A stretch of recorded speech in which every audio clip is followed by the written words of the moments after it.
Hey, good afternoon, everybody. Uneducated economist.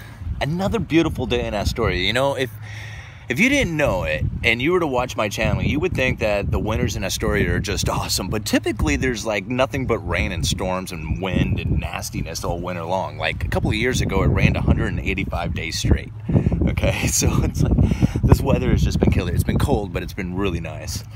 Having a discussion with a buddy of mine about the cannabis industry, and he wants to invest in pot stocks.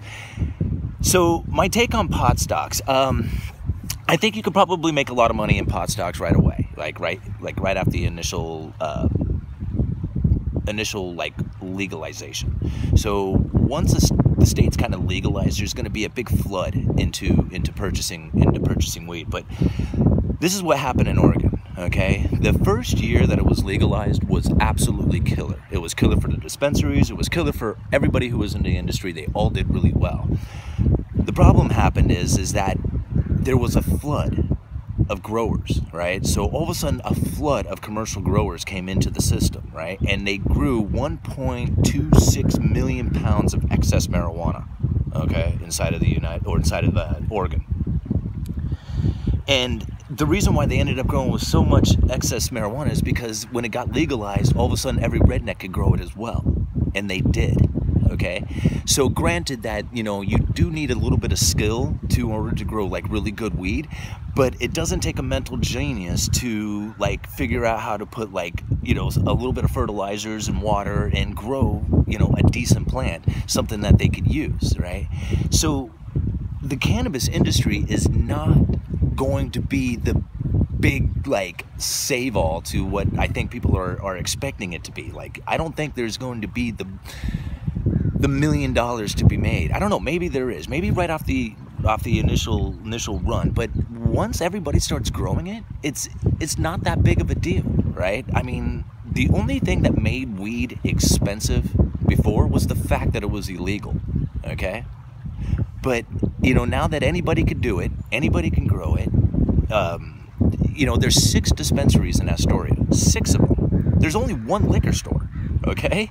But there's 6 dispensaries here. And so there's plenty of weed, you know, and like I said, you know, within 1 million pounds of excess marijuana, the prices are just completely plummeted. And from what I understand, I'm gonna try and talk to the guys down here at one of these local dispensaries for you guys, because I really want to know what the business is like. I really want to find out, and because I kind of talked to them a little bit about it, and they seem like they're on board with the idea.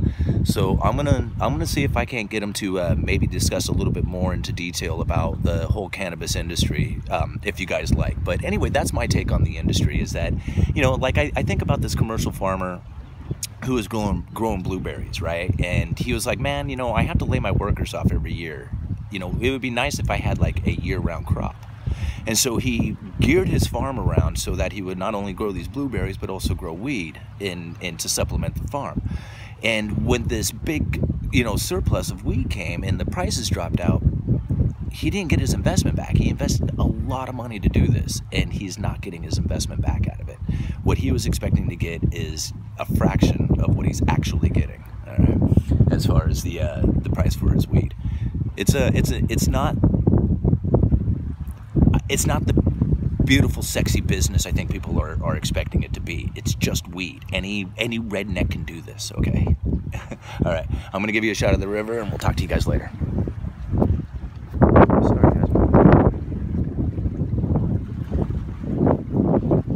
So people ask me about these ships, and the best that I know, from